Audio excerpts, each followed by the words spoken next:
Good morning dear students. कल हम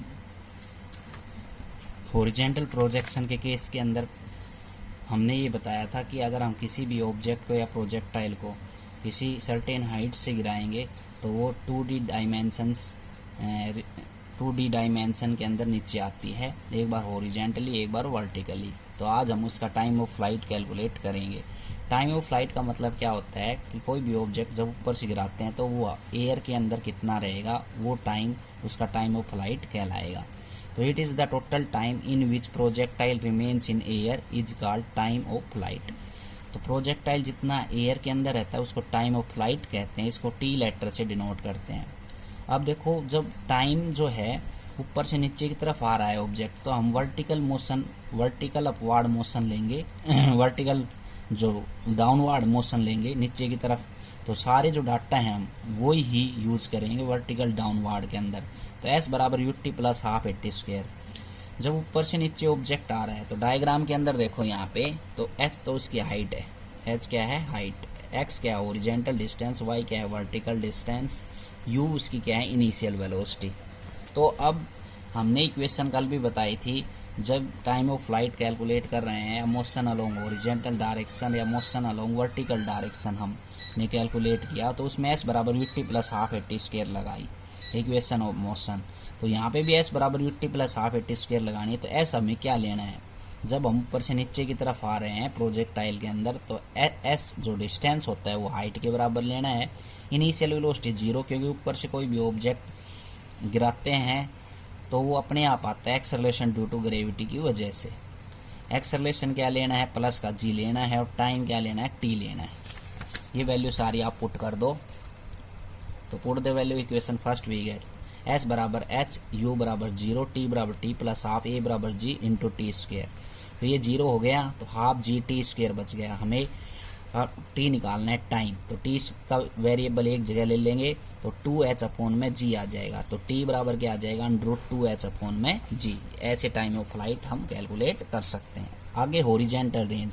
horizontal range का मतलब ये है कि प्रोजेक्टाइल को जैसे हमने थ्रो किया इनिशियल वेलोसिटी के साथ, तो उसने हॉरिजेंटल डिस्टेंस कितना कवर किया वो हम हॉरिजेंटल रेंज कैलकुलेट करते हैं। वो हॉरिजेंटल रेंज होता है। तो it is the horizontal distance covered by the projectile is called horizontal range. Horizontal distance कितना कवर किया प्रोजेक्टाइल ने वो क्या कहलाता है, हॉरिजेंटल रेंज कहलाती है। It is denoted by capital R, R से डिनोट करते हैं। इसमें भी वो इक्वेशन यूज करनी है, एस बराबर UT plus half eighty square. तो एस क्या पुट करना है, हॉरिजेंटल रेंज जो है डिस्टेंस है, इसको एस बराबर आर पुट करना है डिस्टेंस की जगह। इनिशियल वेलोसिटी हॉरिजेंटल के केस में यू रहती है। टाइम हमने निकाल लिया टी बराबर √2/h के बराबर।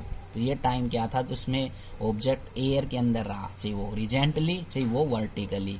ठीक है, तो उसका टाइम हो गया टी बराबर √2h अपॉन जी। एक्सेलरेशन हमेशा क्या रहता है हॉरिजेंटली जीरो, क्योंकि वेलोसिटी उसकी क्या है कांस्टेंट। तो एक्सेलरेशन क्या होगा जीरो। ये सारी वैल्यू पुट कर दो इक्वेशन के अंदर। तो एस की जगह R u into √2h upon g plus half acceleration zero और टाइम 2h अपॉन जी। तो अपने पास आर बराबर क्या आ गया, यू √2h अपॉन जी। ये हॉरिजेंटल रेंज का फॉर्मूला आ गया। अब निकालेंगे velocity of projectile at any instant of time T. अब हमने वेलोसिटी कैलकुलेट करनी है, कितनी वेलोसिटी के साथ जो प्रोजेक्टाइल है वो आ रहा है। तो let an instant of time t, किसी भी टाइम टी इंस्टेंट के अंदर projectile reach at point P. हमने मान लिया कि वो पी पॉइंट पे पहुंच गया। तो एक्स उसका हॉरिजेंटल डिस्टेंस है और वाई क्या है vertical distance covered by the projectile in time T. तो ये मान लिया हमने कि ऑब्जेक्ट यहाँ से किसी भी इंस्टेंट टाइम टी के अंदर पी पॉइंट पे आ गया।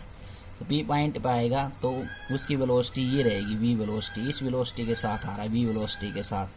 तो v को हम दो कंपोनेंट के अंदर तोड़ सकते हैं, v x horizontally theta angle मान के और वी वाई क्या मान के वर्टिकली, और पैरेललोग्राम को क्या कर सकते हैं कंप्लीट कर सकते हैं।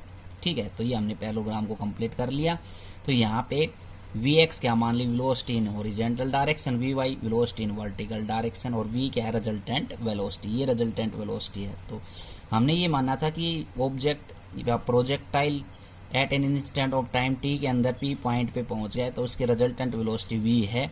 तो वी एक्स क्या हुई हॉरिजेंटली और वी वाई क्या हुई वर्टिकली। ठीक है, इतनी। तो यहाँ से हमने पैराग्राम को क्या कर लिया, कंप्लीट। तो सबसे पहले हम वेलोसिटी इन हॉरिजॉन्टल डायरेक्शन निकालेंगे, वीएक्स की वैल्यू निकालेंगे, ठीक है। तो वीएक्स की वैल्यू निकालेंगे तो वी यू प्लस 80 वाला फॉर्मूला लगाना है, तो यू प्लस 80।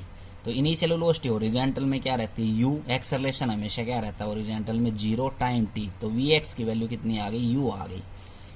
ऐसे ही हम क्या निकालेंगे, वेलोसिटी इन वर्टिकल डायरेक्शन। तो वर्टिकल डायरेक्शन में निकालेंगे तो वी वाई वाले कंपोनेंट लेंगे, लेकिन इक्वेशन कौन सी यूज करनी है, v equal to u plus 80 वाली।